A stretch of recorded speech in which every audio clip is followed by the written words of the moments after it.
ಇನ್ನೊಂದು ನೋಡಿ, ಇವತ್ತು ಕೇರಳದ ಭಾಳ ದೊಡ್ಡ ಪ್ರಾಬ್ಲಮ್ ಏನಂದರೆ, ಈಗ ಪಿಣರಾಯಿ ವಿಜಯನ್ಗೆ 80, ಇನ್ನೊಂದು 5 ವರ್ಷದ ನಂತರ 85, ಅವರು ಪಾರ್ಟಿಯನ್ನು ಲೀಡ್ ಮಾಡುವಂಗಿಲ್ಲ. ಬೇರೆ ಯಾರಂತ ನೋಡಿದರೆ ಯಾರೂ ಇಲ್ಲ ಅಲ್ಲಿ. ಈಗ 6 ಮಂದಿ ಇವರ ಪಕ್ಷ ಬಿಟ್ಟು ಹೋಗಿ ಕಂಟೆಸ್ಟ್ ಮಾಡಿದ್ದಾರೆ ಬೇರೆ UDFನ ಸಪೋರ್ಟ್. ಅದರಲ್ಲಿ 3 ಮಂದಿ ಗೆದ್ದಿದ್ದಾರೆ. ಶೈಲಜಾ ಟೀಚರನ್ನು ಅವರ ಕಾನ್ಸ್ಟಿಟ್ಯೂನ್ಸಿಯಿಂದ ತೆಗೆದು ಬೇರೆ ಕಡೆ ನಿಲ್ಲಿಸಿದ್ದಾರೆ. ಅವರು ಬಹುಶಃ ಸೋತಿದ್ದಾರೆ ಕಾಣಬೇಕು ಅವರು.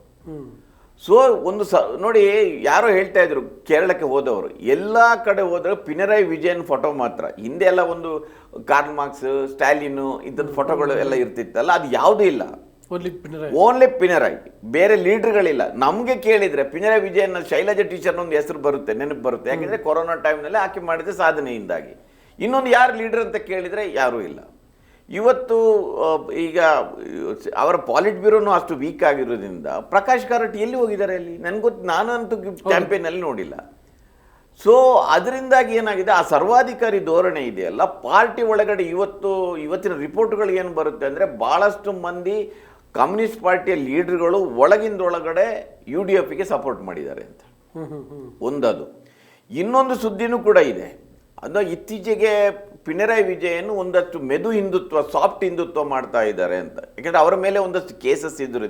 ನೀವು ಗಮನಿಸಿದರೆ ಜನರಲ್ ಆಗಿ ಸ್ಟಾಲಿನ್ ಯಾವ ಧೈರ್ಯದಿಂದ ಮೋದಿ ವಿರುದ್ಧ ಮಾತಾಡ್ತಾ ಇದ್ರು ಪಾಲಿಸಿ ಬಗ್ಗೆ, ಅಷ್ಟೇ ಧೈರ್ಯದಿಂದ, ಅಷ್ಟೇ ಅಗ್ರೆಸಿವ್ ಆಗಿ ಪಿಣರಾಯಿ ವಿಜಯನ್ ಮಾತಾಡ್ತಾ ಇರಲಿಲ್ಲ. ಹೌದು ಅಲ್ವಾ?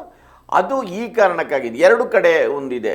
ಬಹುಶಃ ಫಸ್ಟ್ ಇವರು ಕಮ್ಯುನಿಸ್ಟರು ಮತ್ತು BJP ಇಬ್ಬರು ತಿಳ್ಕೊಂಡ ಪ್ರಕಾರ ಇವತ್ತು ಅವರ ಫಸ್ಟ್ ಎನಿಮಿ ಕಾಂಗ್ರೆಸ್ ಅಂತ.